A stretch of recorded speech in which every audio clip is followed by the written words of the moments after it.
ఈ పెళ్లిని ఇంకా ఎలా ఆపుతావో ఆపు, నేను చూస్తాను. మీరు పీటల మీద కూర్చుందురు, పదండి.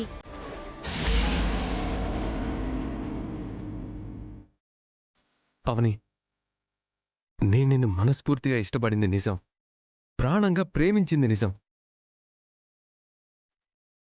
మన పెళ్ళైన తర్వాత కోరుకున్న అమ్మాయిని జీవిత భాగస్వామిగా పొందినందుకు నేను ఎంత సంతోషపడ్డానో అది నాకు మాత్రమే తెలుసు.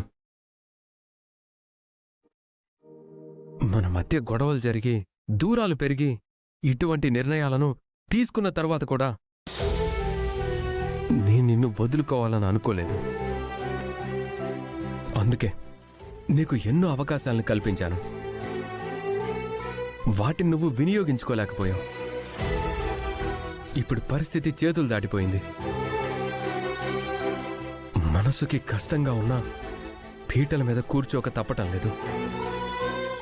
బాబు చిట్టి, గరికపాటి గారిలాగా చాగటి గారిలాగా ఇప్పుడు నువ్వు ప్రవచనాలు చెప్పాల్సిన అవసరం లేదు. ఇంకా ఆ అవని విషయం వదిలేసి వెళ్ళి పీటల మీద కూర్చో. ఇక అవని నీ జీవితంలో ముగిసిన చాప్టర్, మాయ కొత్త చాప్టర్. గతం గురించి ఆలోచించకు, భవిష్యత్తు గురించి ఆలోచించు. ఈ సమయంలో కూడా ఇంకా ఏదో సాధించేదానిలాగా పోస్ట్ చూడు. అమ్మా, వధూవరులని ఇక తీసుకురండి. నువ్వు తాళి కట్టడానికి అరక్షణం ముందు వరకు నాకు అవకాశం ఉంది బావా. పెళ్లి నాపడానికి అడ్డం తిరిగితే బిడ్డని చంపడానికి కూడా వెనుకాడనని బెదిరించాను. అయినా ఇది ఇంత ధైర్యంగా దర్జాగా ఎలా కూర్చోగలుగుతుంది? దీని బుర్రలో ఏం ఆలోచన రన్ అవుతుంది?